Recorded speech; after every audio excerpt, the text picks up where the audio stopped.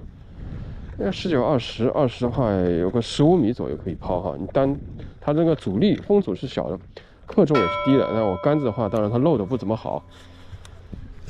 你要是换支那个漏的好的杆子的话哈，应该是没有任何问题的。而且我现在是5刹车，我要调到4刹车，这个可以抛吗？我操，挂草了。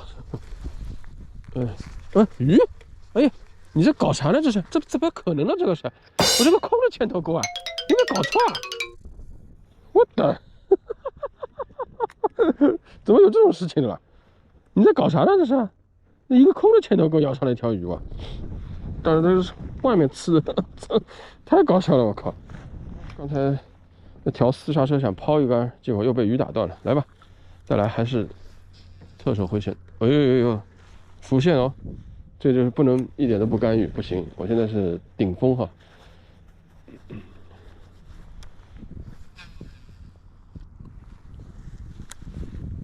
1、2、3、4、5、6、7、8、9、10、11、12、13、14、15、16、17、18、19，还是一样的。你要是弄一支它那个漏的比较好的杆子的话，3.5克这个10磅的线都没有任何的问题。你要配8磅线的话，哈，3.5克那更加笃定了啊！再配上漏的好的杆子，3.5克我估计它3克、2.5克说不定也可以啊。当然你抛投的方式当然要调整好，你要用那个像我这种留长线的这个侧手回旋啊什么的。OK。好，那刚才我们测试的是比较难抛的这个 bearing down 哈 stinger top， 然后现在我们来测一下比较好抛的杆子，比如说像现在这是 P5 的 Destroyer F570X 的 Mad Bull 疯牛啊，这支杆子是一支硬耳杆3本钩类的杆子哈，它漏的非常好，然后它腰力十足哈，它远投啊什么的非常非常牛掰，杆子是不是很长啊？但是我拿来玩那个 VIB 啊什么特别好玩哈，所以当它配上这个 Steez 的时候。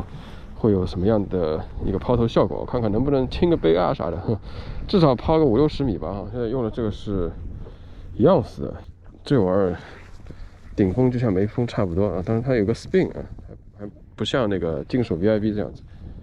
来吧，看看它能够抛多远。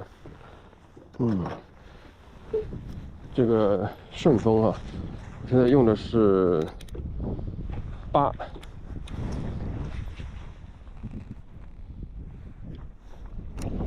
哎，没跑完。1、2、3、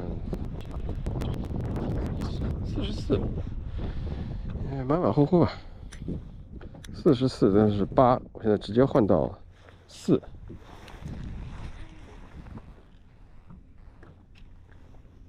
哦，这个大概有个40-50米，我估计，因为底下垫的线颜色都出来了。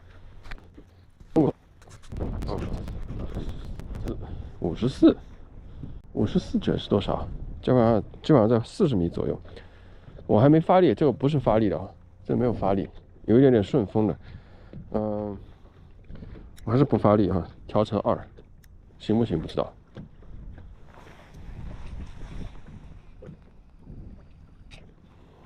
这个完完全全不发力，调成2也是这样子。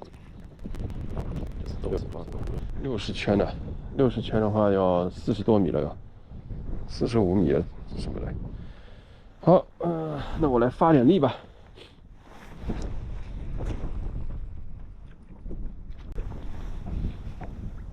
我靠，这上面的那个碳线全投光了。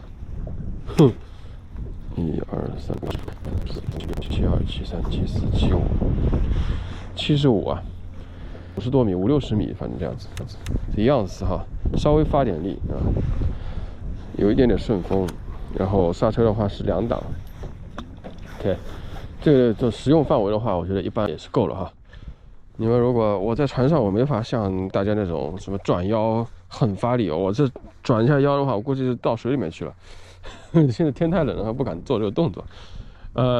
大家如果好奇的朋友哈，地家的铁粉的话，也可以去试一下陆地上这个狠命发力会投成啥样子。再加上我现在用了10磅的碳线呢，如果大家用 PE 线啊什么的，还会有一点不一样啊。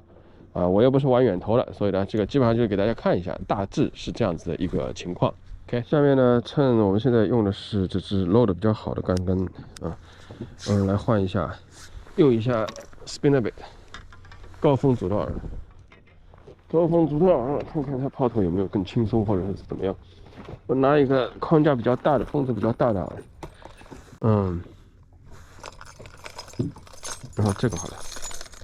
这个耳它也没有内藏式啊，也不像那个 Dune 那样的，这个是 Terminator 的耳，比较容易翻的。大家试一下啊，看看它抛的感觉到底怎么样啊。Terminator 的10克，这个是。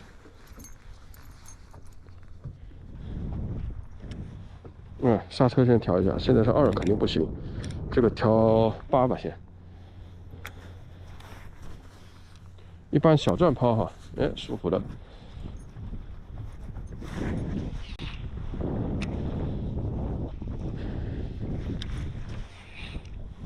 舒服的，这刹车有点大，现在。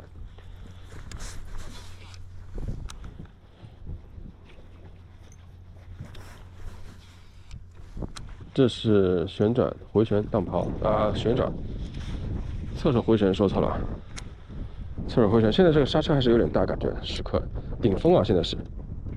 这个而且要调成6的话会怎么样？然后刚好测一下，作为这个 XH 的卷旋机哈，现在像拖这种 Spinnerbait 啊什么的，它这个回转还是很舒服的，其实一点问题都没有。我现在调成6，调成6了以后呢，刹车带一点拇指干预，也不炒粉。然后侧手回旋啊，没有任何问题，很舒服。刚才就是打卷了，看到没？打卷的话，然后我有拇指干预，然后加上它的刹车，所以没有炒粉的。这样子，3、4、12米、13米的样子啊。这个你要近距离打点的话，这个抛投还是非常 effortless， 就是非常轻松的。再来一下小转跑，一样哈，还是刹车是6。我一般侧抛呢，我刹车这个调6的时候，这样顶峰 Spinnerbait 我不敢一点拇指都不干预。那我如果把它调成8，我看看，调成8，用很少的拇指干预啊，可以没有问题。顶小风现在是2级的风左右。你看，这基本上就没有拇指干预哈，没有任何问题。好，现在换上这个 Dune 的时刻，这就是比较好抛的。这是8哈，就完完全全这个一个饵一换以后，完完全全它的距离啊，它的操作性啊，什么抛投性能就完全不一样，好抛很多要。你看这个是小转抛，重量一样哈，但它设计完全不一样。然后我们来一个一般的那个旋转侧抛，侧手回旋。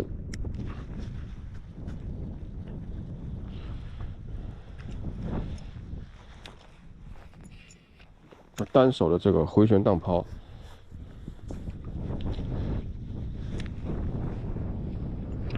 发点力也可以啊。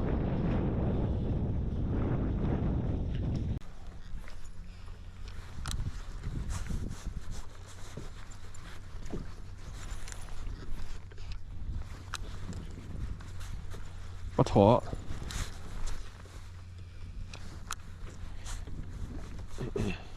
现在是多少？6，这个 Dune 顶2直风。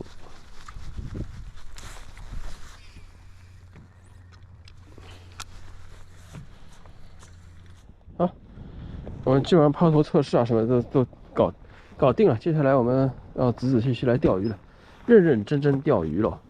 好。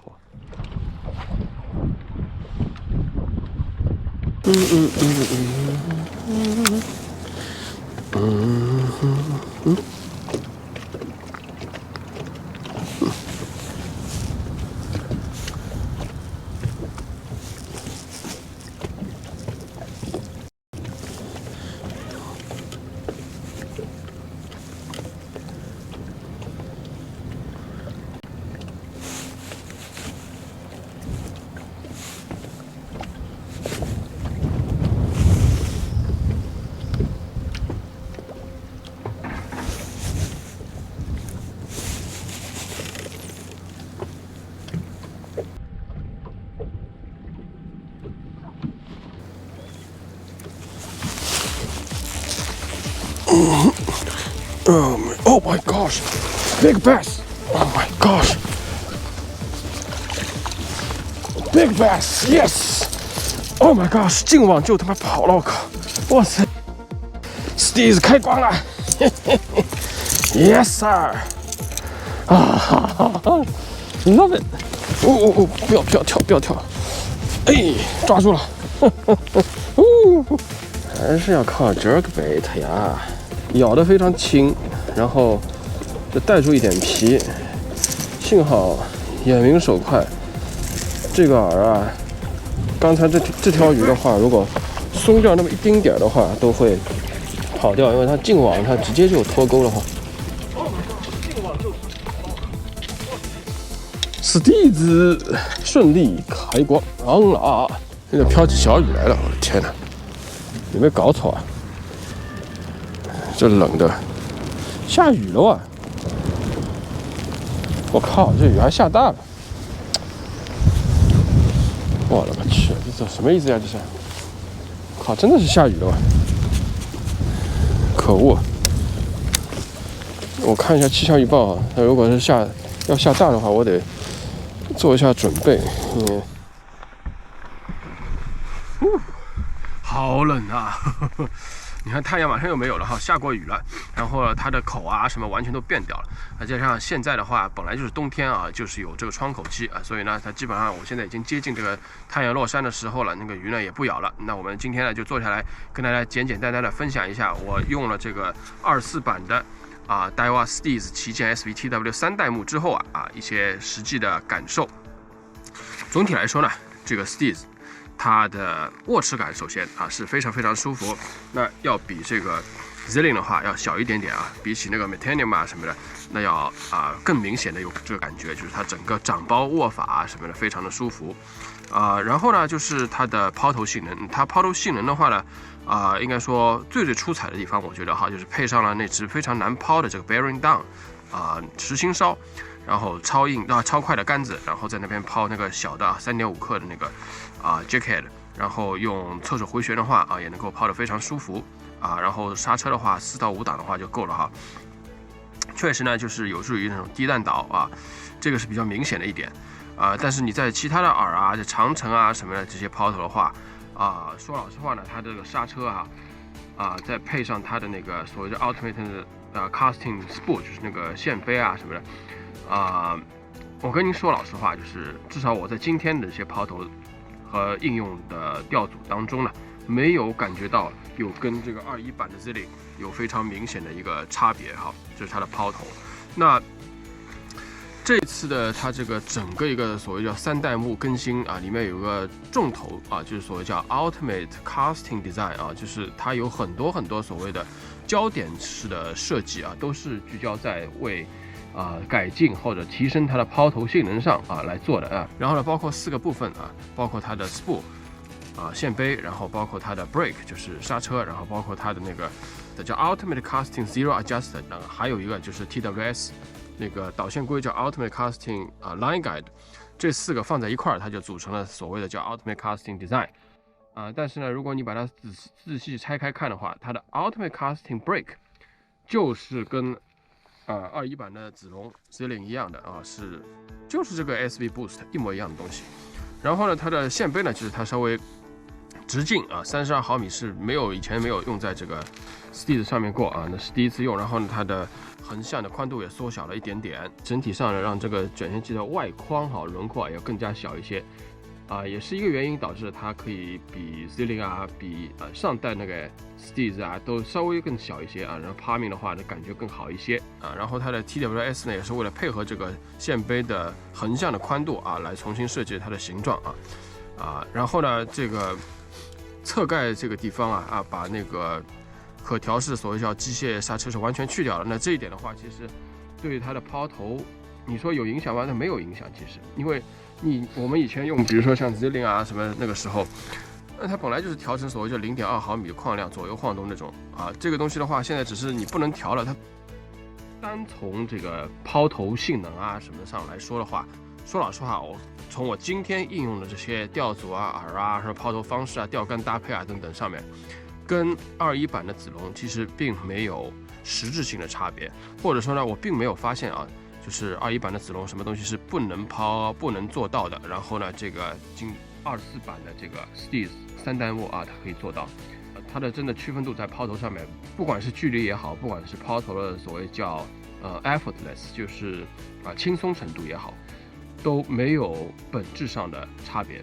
所以你要说这个卷线器我拿到手里面说这个是有经验性的这种提升什么的有筋道什么的，那我没有，真的是没有。然后呢，关于它的卷感它卷感真的是很舒服然后作为一个超高速比的卷线器来说，它卷感是丝毫没有任何的这种负载感，或者说非常吃力的这种感觉然后呢，也不像以前那种带挖咔嗒咔嗒咔嗒哐啷哐啷哐啷拖拉机叮铃哐啷那种感觉还是比较绵密的。当然了，在实际比较的时候呢，我个人觉得还是没有像那个西马诺的21的 Antares DC 那种真正的这种纯棉丝滑的那种感觉那然后呢，今天的话呢，也没有试到它的出现的泄力然后我个人的感觉的话，它这个泄力反而好像要比21版那个子龙要来的稍微的紧一点以后的话碰到大雨的话，再来仔细的测它的整个泄力什么样的怎么样除了外观上面然后你手里面的握持感等等这上面稍微有一点点提升之外其他的我真的是没有，暂时至少今天来说没有看到就是因为21子龙的存在，其实呢就是让这一个24版的 Steez 3代目这个升级有一点真的是没有这种实质性提升的这种感觉21版的 Zilling 真的是非常强虽然我自己是一个西马诺粉但是咱们实事求是说，这个卷线器不管你是放到哪个品牌哪个年代来说都是真的是非常强。我知道我观众里面特别是年轻的观众有很多是什么藤田的粉丝。那藤田他自己也说在过去1年多，反正在美国比赛的精英赛里面他用的最多的卷线器就是这个 Zilling。这一个 Steez 24版的话，可以现在比2个21版 Zillion 的一个价钱了啊。